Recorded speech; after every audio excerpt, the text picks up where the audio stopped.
मैं लड़कों को सब लड़कियों में इंटरेस्ट रहता था, मेरे को शेयर बाजार में इंटरेस्ट हो गया। मम्मी ने बोला तू शेयर बाजार जाएगा तो उसे शादी कौन करेगा, क्या करूंगा पैसे का, बच्चे को 200-500 करोड़ दे दूंगा, उसके बाद इससे मरता हूं मैं कमाने के लिए, मजा मेरे जवानी और बहू करने वाले और बेटे और बेटी।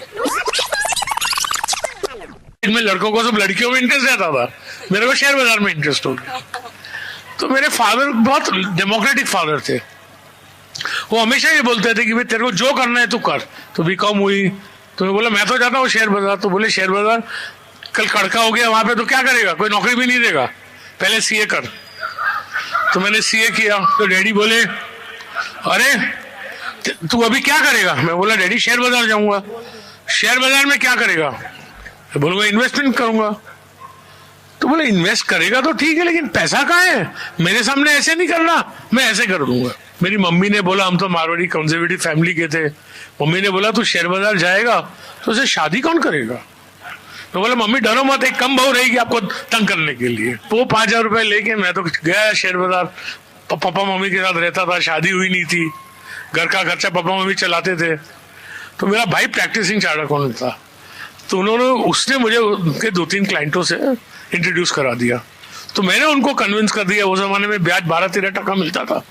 मैं बोला मैं 18% ब्याज दूंगा, मैं आप मुझे पैसा दीजिए। 1985 की बात है, मैंने एक साल में वो 12.5 लाख रुपए से करीब 30 लाख रुपए कमाए और वो जमाने में 4 लाख रुपए टैक्स भरा। और मेरी शादी हुई तो मेरी वाइफ पैसे वाली फैमिली की थी, वो एसी रूम में रहती थी, गाड़ी थी, हमारे पास ना गाड़ी थी, हम तो बस में जाते थे।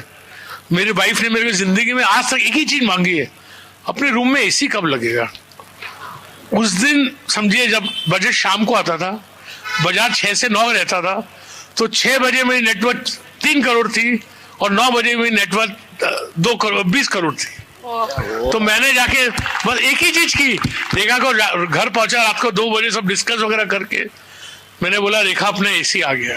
हमारे डैडी क्या बोलते थे, ये शेयर बाजार है, यहाँ कोई बीवी के बांगड़ बेच के आता है, कोई बीवी को बेच के आता है, कभी किसकी हाई नहीं लेना चाहिए। तो वो दिन और आज का दिन है, कभी मैं कोई शेयर को मैनिपुलेट करूं, इधर बेचूं उधर लूं, वो सब धंधे हमको आते ही नहीं। क्या करूंगा पैसे का, बच्चे को 200-500 करोड़ दे दूंगा, उसके बाद इससे मैं तो बहुत बार सोचता हूँ कि मरता हूं मैं कमाने के लिए, मजा मेरे जवानी और बहू करने वाले और बेटे और बेटी। आपने कहा कि कब खरीदना और कब बेचना इंपॉर्टेंट होता है, हर्षद मेहता के समय पर how you tackle the market. अरे वेल, मैं जिंदगी का सबसे बड़ा पैसा कमाया शेयर बेच के। बोले मैंने वो जमाने में एटलीस्ट मंदी में 30-35 करोड़ रुपया कमाया होगा, बेच के because we knew it was fraud money. और पहले बेचा फिर काटा, बिकॉज इतना पैसा है और वैल्यूएशन वाज अनबिलीवेबल।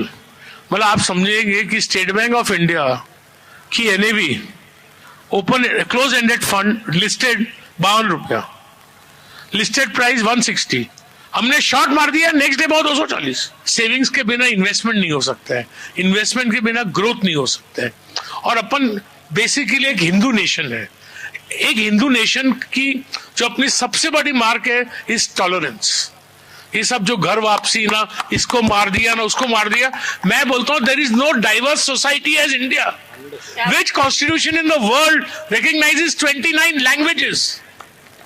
आप नागपुर में 100 विलेज जाओगे तो हर विलेज में चावल अलग तरीके से बनेगा। अपने खाने में क्या डाइवर्सिटी है, कपड़े में क्या डाइवर्सिटी है, 1-2 instance. So India is according to me, India is a great land where tolerance is what we are. अपन क्या बोलते हैं कि सर्व धर्म एक है। You cannot be converted to Hinduism, you have to be born to Hinduism. Hinduism is not a religion, it's a way of life. And what is the modern world? It is about tolerance, it is about change. It's only those who are tolerant who can change.